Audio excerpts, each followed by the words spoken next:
Assalamualaikum Ustaz. Waalaikumsalam warahmatullahi wabarakatuh. Saya mau tanya, ada orang tua masih hidup tapi dia membagi harta warisan kepada anaknya, namun ada satu anaknya tidak dia kasih karena sikit pun tak dia kasih. Gimana itu Pak Ustaz?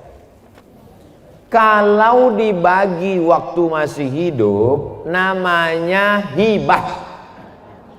Kalau dibagi masih hidup tapi diserahkan sesudah mati namanya wasiat. Wasiat tak boleh lebih dari total sepertiga harta. Itu ruko yang ada di Batam, ku kasih untuk kau, tapi nanti sesudah aku mati. Apa namanya? Wasiat. Ternyata harga ruko itu 1 miliar. Harga ruko 1 miliar, warisan dia totalnya 2 miliar. Maka yang sah untuk si anak hanya 666 juta. Yang 1,3 mesti tetap dibagi kepada ahli dua. Kalau serahkan masih hidup, ambillah bulat-bulat, namanya hibah, tak ada batasannya. Kalau diserahkan setelah mati namanya wasiat. Dibagikan ketika hidup baru diserahkan setelah mati namanya wasiat. Adapun pembagian harta warisan sesudah mim datema taya bawati. Jelas. Jadi ini kenapa pula masih hidup sudah bagi harta warisan? Inilah gara-gara tak mengaji. Makanya kalau ada acara pengajian, jangan lagi pengajian arisan, judulnya sabar, tawakal. Pengajian arisan kita pada bulan Januari 2021 ini adalah tentang warisan. Apa itu warisan? Bagaimana pembagian warisan? Bolehkah warisan dibagi ketika hidup? Apa nama hibah? Apa itu wasiat? Supaya jangan salah kaprah. Ini banyak orang tua kalau udah cerita warisan, Bu, gimana masalah warisan? Jangan tanya-tanya warisan, aku belum mati lagi. Padahal setelah mati menyimpan warisan sama dengan bom atom, bom waktu yang akan meledak. Ini saya menduga bahwa si bapak ibu ini marah kepada anaknya yang satu ini, maka biar supaya jangan dapat dibaginya. Ini untuk kau, untuk kau. Adapun kau matilah kau tak dapat. Tak bisa. Maka kita kalau salah jangan salah 2 kali. Dulu salah kita karena tak mendidik dia. Dulu salah kita tak mengajar dia. Sekarang dia menjadi pemabuk, pecandu narkoba. Yang salah kita atau dia? Kita yang salah. Maka pembagian harta warisan hak dia ada pada harta kita, karena dia adalah anak kita. Dia tak pernah minta jadi anak kita, kita pun tak pernah minta dia jadi anak kita. Allah yang mengirimkan dia ke rahim ibu. Didik dia dengan baik. Kalau sudah dididik dengan baik tak juga baik. Takdir seperti Nabi Nuh punya anak Kan'an, tapi dia tetap punya jatah harta setelah kita meninggal. Bagilah menurut ilmu faraid pembagian harta warisan. Walakum nisfu ma taraka azwajukum illam yakul lahunna walad. Kamu suami dapat setengah harta istrimu kalau tak ada anak. Fa in kana lakum waladun falahunnar rubu'u. Kalau kamu punya anak maka istri dapat 1/4, istri dapat 1/8. Fa in kana lahunna waladun falakumur rubu'u. Kalau ada anak suami dapat 1/4. Kalau tak ada anak suami dapat setengah. Istri dapat 1/4 kalau tak ada anak. Kalau ada anak, istri dapat 1/8. Anak laki-laki, lidzakari mislu hadzil unsayain. Anak laki-laki dapat 2 kali bagian anak perempuan. Jadi kalau anak perempuan 25 juta, anak laki-laki 50 juta. Karena laki-laki lebih besar tanggung jawabnya. Laki-laki membiayai nikah, laki-laki mengasih nafkah, laki-laki menjadi kepala rumah tangga, laki-laki mengasih mahar. Itulah maka laki-laki diberikan kelebihan, bukan karena Islam diskriminatif. Maka jelaskan nih kepada anak cucu kita, kalau tidak nanti kita akan salah, anak cucu kita akan salah, dan dia menjadi mengalir amal salah, bukan amal ya. Apakah kalau lagi haid boleh baca Quran melalui aplikasi di handphone? Orang yang sedang menstruasi, maaf, beribu maaf, tak boleh megang Quran, tak boleh bawa Quran, tak boleh baca Quran, tak boleh masuk masjid, tak boleh sholat, tak boleh tawaf, tak boleh puasa. 7 menurut fikih Islam wa adillatuh Syekh Wahbah Zuhaili. Tak boleh megang Quran, tak boleh bawa Quran, tak boleh baca Quran, tak boleh masuk masjid, tak boleh sholat, tak boleh tawaf, tak boleh puasa. Itu mazhab yang saya pakai. Lalu Pak Ustadz, kalau baca Quran melalui aplikasi, membaca Quran bagi perempuan yang haid boleh dengan dua catatan pengecualian. Pertama, dia hafal Quran. Orang hafal Quran paling tidak mengulangi hafalannya 1 hari 2 juz. Kalau tak diulangi 2 juz hilang. Maka ibu yang punya anak hafal Quran, berarti 1 hari 2 juz mengalir pahala untuk ibu, baik hidup maupun mati. Lalu kemudian 1 bulan 2 kali khatam, setahun 24 kali khatam. Beruntungnya punya anak hafal Quran. Mudah-mudahan anak kita hafal Quran. Hafal Quran anak gadis kita, dia mengulang 1 hari 2 juz, dia boleh mengulang an zahri qalbin, dalam hati. Maka nanti kalau ibu nampak ada anak ibu, diam aja. Itu dia sedang ngulang hafalan. Kalau dia hafal Quran. Kalau tak hafal, tak tahulah tak apa dia. Yang kedua, guru boleh membaca walaupun sedang haid, tapi ayatnya potong-potong. Guru tahfiz di pesantren. Anak-anak baca ya. Innallaha la yastahyi ayyat riba, potong-potong, dibacanya pangkal. Silakan baca. Innallaha la yastahyi ayyat masalam faham.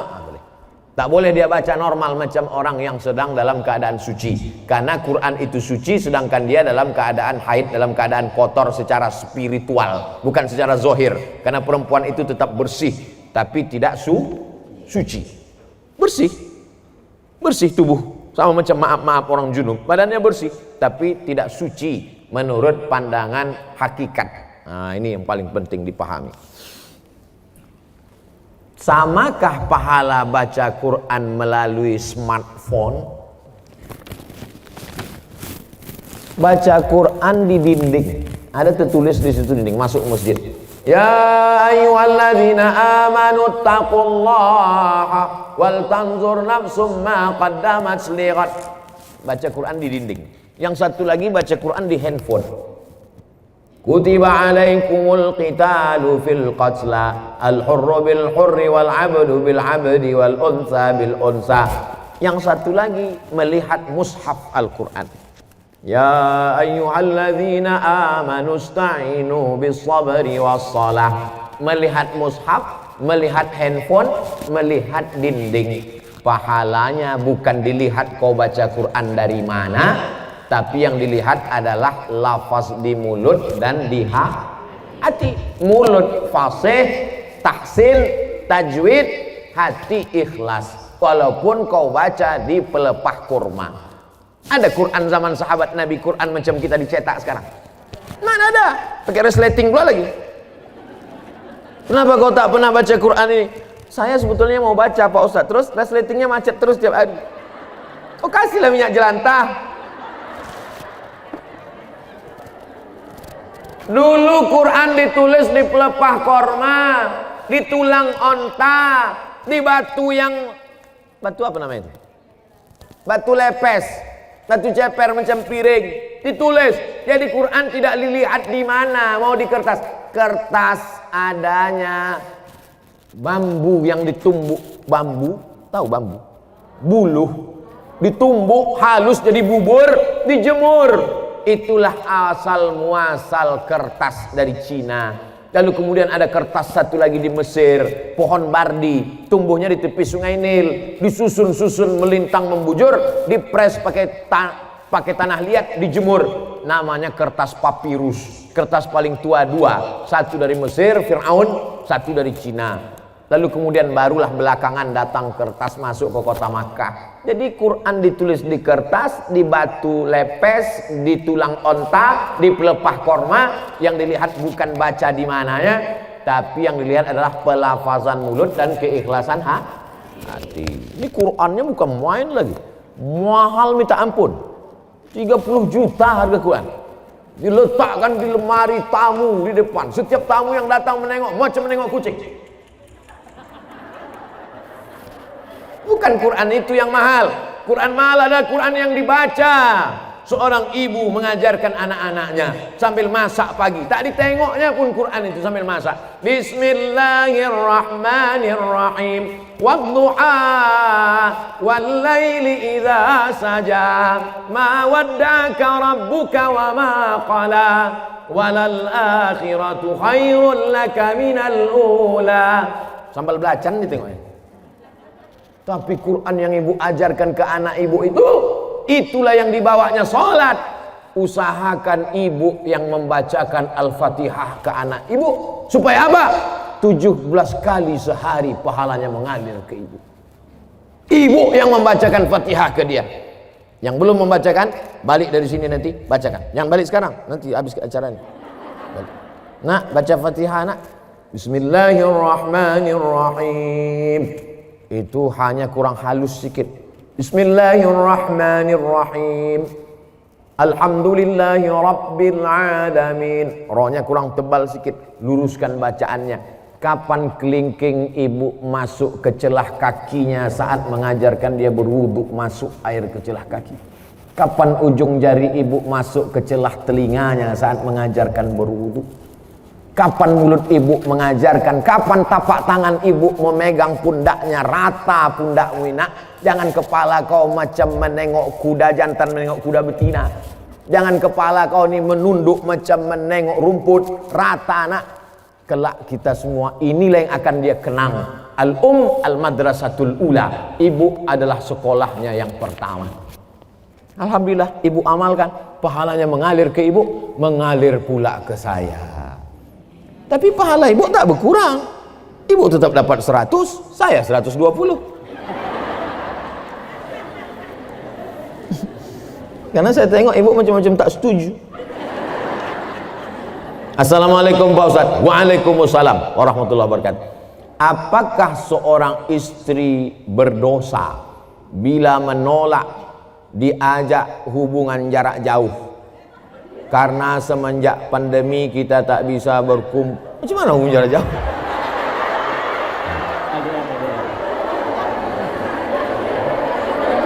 LDR. Apa arti LDR itu? Long distance relationship.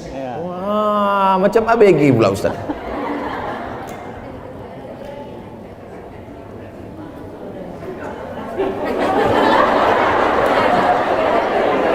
Wa'ashiruhun nabil ma'ruf. Dulu waktu akad nikah, suami ibu disuruh Pak Kua membaca ayat. Baca ini, wa'ashiruhun nabil ma'ruf. Berhubungan baiklah kamu dengan dia dengan cara ma'ruf. Ma'ruf diambil dari kata urf.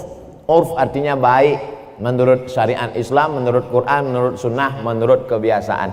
Maka selama tidak bertentangan dengan Quran, dengan sunnah, menurut kebiasaan, maka hubungan itu ma'ruf. Hubungan itu baik. Tapi kalau bertentangan maka tidak baik. Baik dan tak baik standarnya bukan akal. Baik dan tak baik itu dalam Islam standarnya adalah Quran dan sunnah Rasulullah Sallallahu Alaihi Wasallam. Saya mau tanya, apa hukumnya menikah dengan wali tapi bukan dari ayah, abang atau adik laki-laki? Lalu dengan apa kau nikah? La nikaha, tidak sah nikah illa biwaliin, kecuali dengan wali. Wali itu siapa? Ayah, tak ada ayah. Datuk, tak ada datuk. Abang, tak ada abang. Adik laki-laki, tak ada adik laki-laki. Abang ayah laki-laki, tak ada abang ayah laki-laki. Adik ayah laki-laki, tak ada adik ayah laki-laki.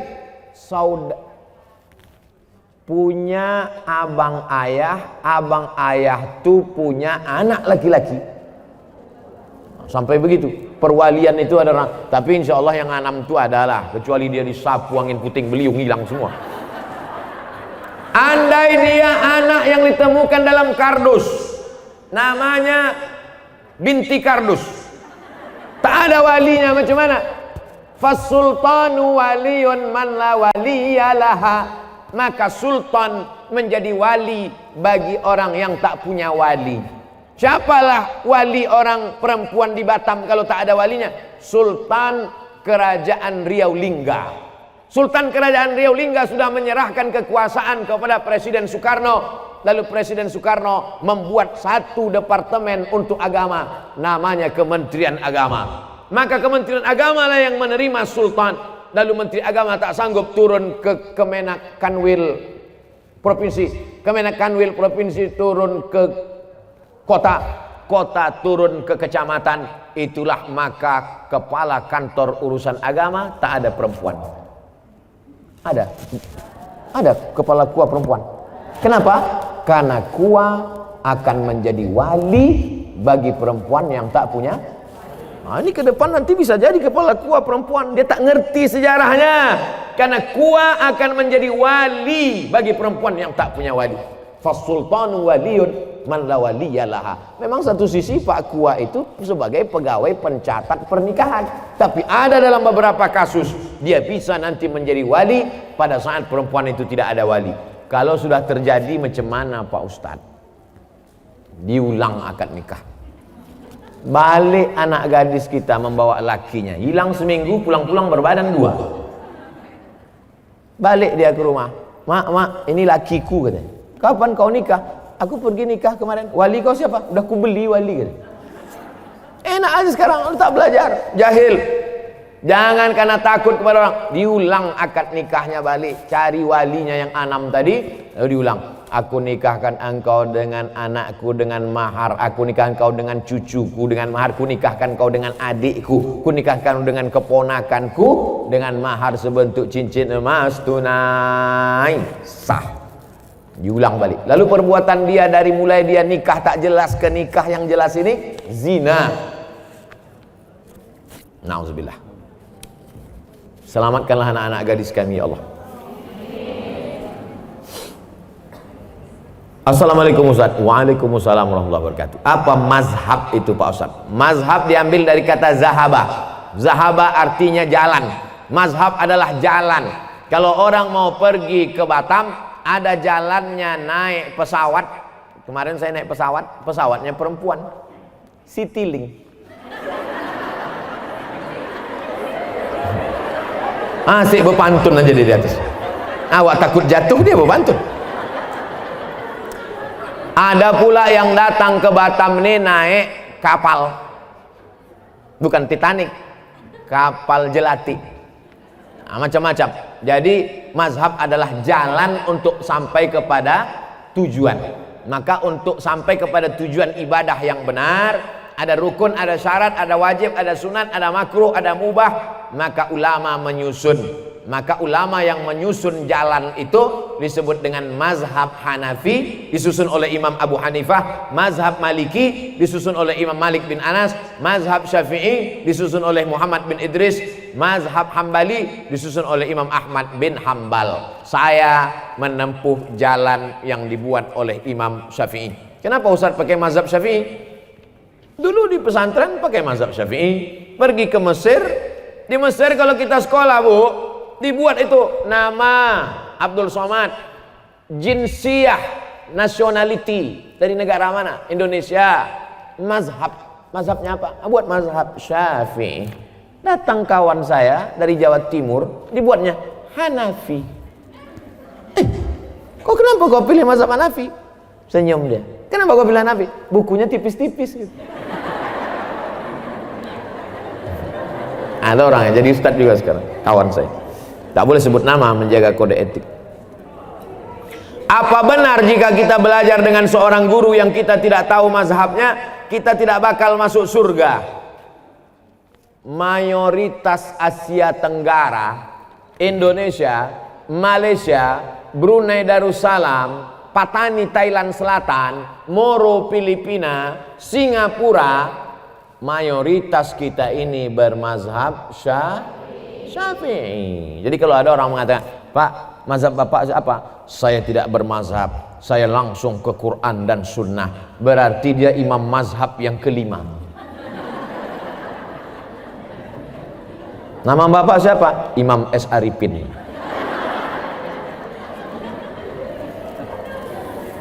Bermazhab sebetulnya dia. Mana ada orang tak bermazhab di dunia ini?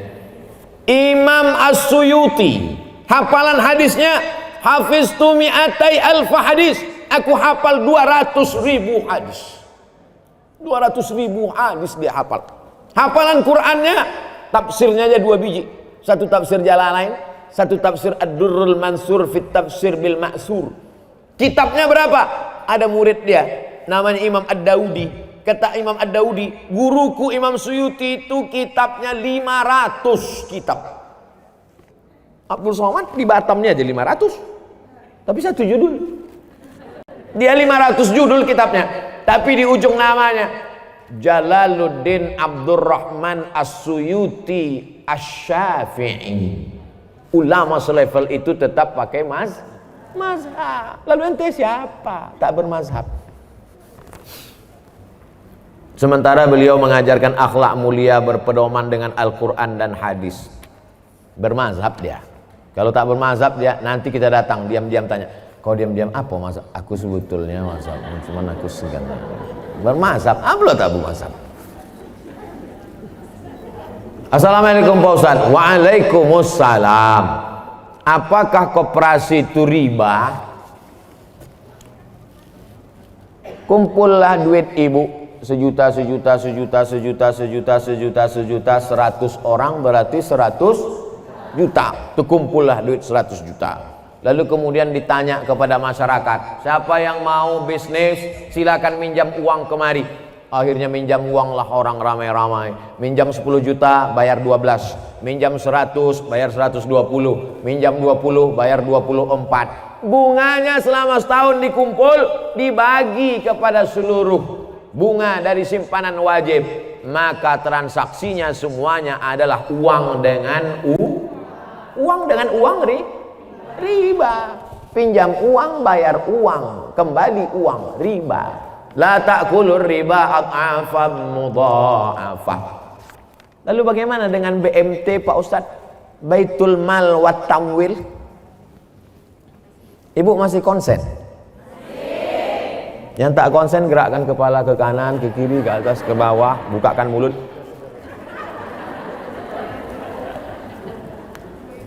Ini koperasi, ini Baitul Mal. Udah jelas? Koperasi Baitul Mal, koperasi Baitul Mal. Datanglah saya ke koperasi. Assalamualaikum koperasi, selamat siang. Koperasi. Bisa aku minjam duit koperasi? Berapa Pak? 200 juta mau beli mobil. Bisa? Bayarnya nanti 250. Berarti akadnya uang dengan uang. Uang dengan uang riba. Dah selesai. Ini koperasi. Sekarang datang saya ke Baitul Mal wat Tamwil yang syariah, koperasi syariah. Assalamualaikum kop syariah. Waalaikumsalam. Ustadz Somad, boleh foto gak? Boleh, ada habis tuh.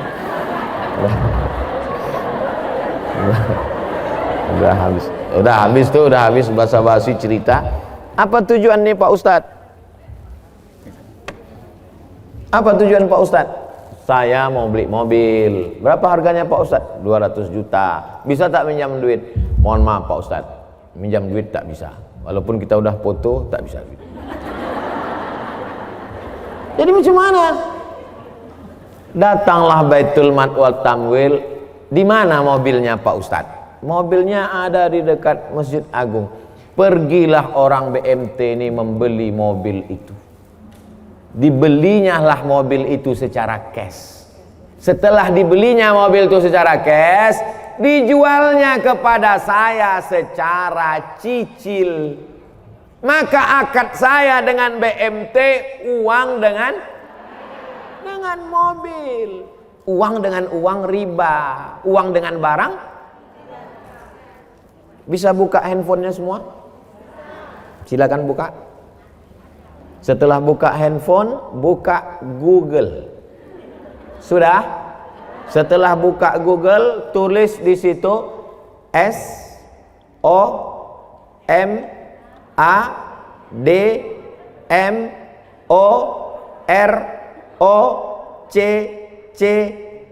Sudah? Saya ulang sekali lagi. Sudah buka Google? S O M A D M O R O C C O. Sudah? Spasi. Sudah spasi? Kredit. K R E D I T. Kredit. Enter. Sudah? Langsung posting yang paling atas, Somad Maroko Blogspot Kredit, langsung postingkan ke Facebook. Share ke kawan-kawan. Sudah? Tak tahu cara men-share?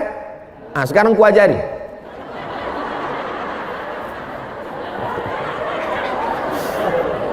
Nah itu di atas sebelah kanan yang ada titik 3, picit itu. Habis itu pilih FB di bawah, sama Instagram, sama pilih 3 sekali, Facebook, Instagram dengan WhatsApp. Share, bagi ke kawan-kawan tentang bolehnya akad uang dengan barang.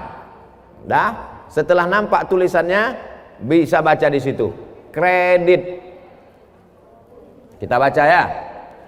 Majma' fikih, lembaga fikih Islam membolehkan jual beli dengan tempo jangka waktu pada konferensi ke-6 yang dilaksanakan di Jeddah pada tanggal 17 dan seterusnya.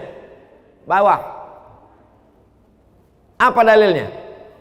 Jawaban, jual beli kredit itu tidak ada keberatan di dalamnya, artinya boleh jika waktu dan tambahannya diketahui berapa bulan, berapa tahun, berapa hari, meskipun harga kredit lebih mahal daripada harga kontan, karena penjual dapat manfaat. Penjual dapat manfaat tambahan harga, pembeli mendapat manfaat tempo jangka waktu.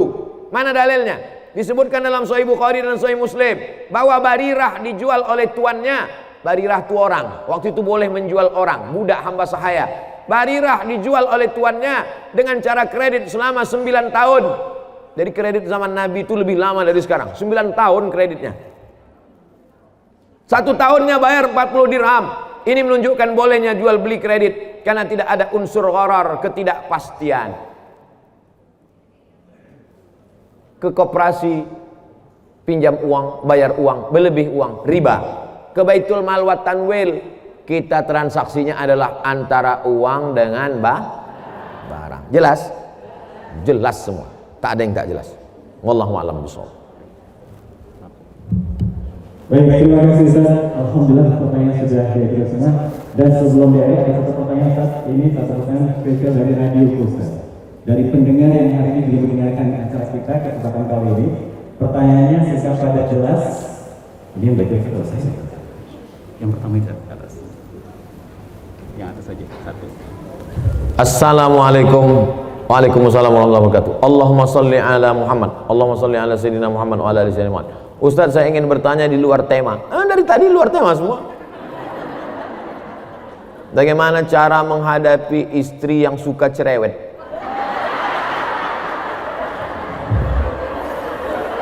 Jadi ibu dengarkan baik-baik ya. Saya jumpa dengan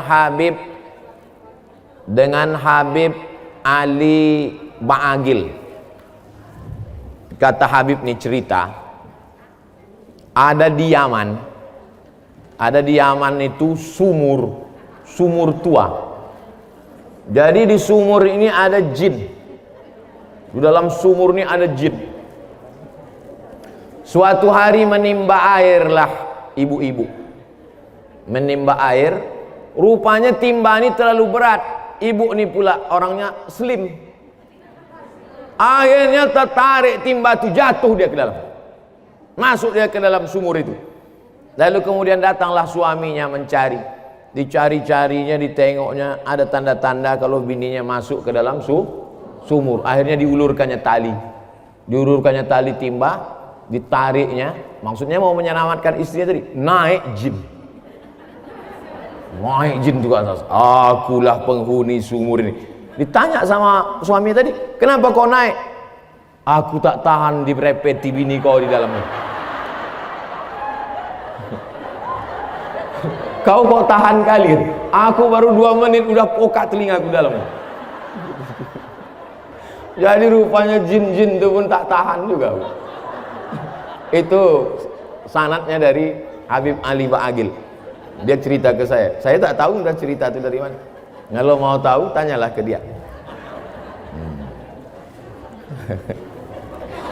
Jadi kalau ada perempuan-perempuan ini merepet, repetnya itu ada dua, repet positif dan repet negatif. Jadi kalau ibu-ibu masih merepet, kenapa abang pulang terlambat, abang pulang pergi sama siapa, jalan sama siapa, itu positif apa negatif? Dia mau menyelamatkan bapak supaya jangan habis waktu nongkrong di kedai kopi. Dia mau menyelamatkan supaya duit tak habis sama kawan-kawan sehingga tak bisa membayar anak sekolah. Dia ingin supaya bapak mendirepetnya, abang kenapa tak sembahyang, nanti abang kalau tak sembahyang ku campakkan ke sungai. Takkan sampai hatinya. Dia baik. Kedua, dia merepet itu ada sebabnya. Betul? Betul. Tapi kalau sudah lengkap 5, sudah dikasih makan, sudah dikasih pakaian, sudah dikasih tempat tinggal, sudah dikasih pendidikan, sudah dikasih perhatian, merepet juga dia. Tanya dia baik-baik, kau ini sebetulnya dulu nikah sama aku ini dipaksa sama ayahmu atau gimana? Jadi repetnya itu ada positif, ada negatif. Selama ibu masih merepet dengan anak ibu, kau pergi kemana sama siapa, jalan pulang jam berapa, kenapa jilbabmu tak panjang, kenapa rokmu pendek, kenapa ini koyak, kenapa pinggangmu kau ikat pakai tali jemuran, kenapa? Selama ibu masih merepet, insya Allah selamatlah anak-anak kita, insya Allah.